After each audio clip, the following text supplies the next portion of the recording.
What's a Meshumad? Does it mean a Jew who was killed? No. What is a Meshumad? Hamirs Daso. Meshumad means person basically decided, I'm going to go along with, just take the whole Christianity thing. I'm going to become one of them. I'm going to completely go along with the Gila Rayos, the Shvichus Damim, or the Avodah Zarah that they're all doing. Give in. So when Jews give into all this, and they're Meshumadim. Okay? Rabbi Bronspiegel pointed out, he didn't like the fact that while you had the Cardinals come to see what was going on in the base medrash, this is back in 2003 or 2004, says this French Cardinal was Lustiger, or as you say in the French French way of saying, Lustiger. But who's this Lustiger character? He was a Meshumad. He was a Jewish guy in early Holocaust times, decided, like Soros, he's just giving up on the whole Judaism thing and going along with whatever's, he's really dedicated to Catholicism.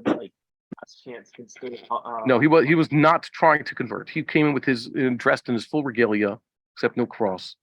I think that would have been nicer if he's telling him, you know what, Mr. Lustiger, you could please stop doing this whole Catholic business. He was a big shot in the church. He was one of the electors for the Pope.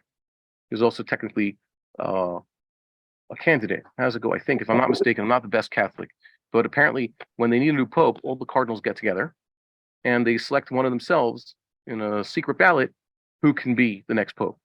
So he's one of those guys who gets to choose and is one of the candidates. Obviously, there's a lot of times, especially in the last few rounds of choosing a Pope, there's one front runner who they basically vote in on the first vote. Very few are, have their candidacy.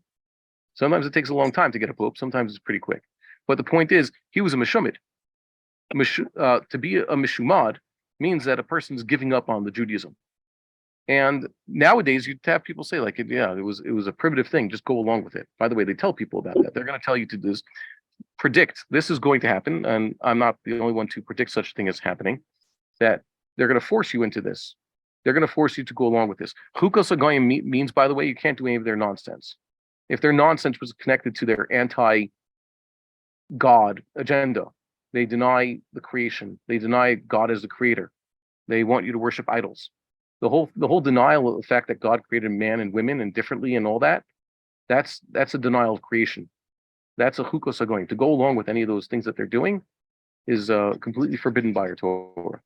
If they tell you just use the pronoun, I remember this was new. I was surprised. I didn't understand also something I wasn't seeing, but you have to look at someone's biography online, their CV, their resume, and underneath this woman it just says like slashes she, her, him, or something like that. Like they're saying you can't. So we look into it. Turns out they force you to address people in the way they want to be addressed. Yep, they did that to us in birthday. Yeah, so you're not allowed to go along with that. That's forbidden. That's strictly forbidden. They're going to make you change your Hebrew. Hebrew is very clear. You refer to it. They say whatever. You're not allowed to go along with these things.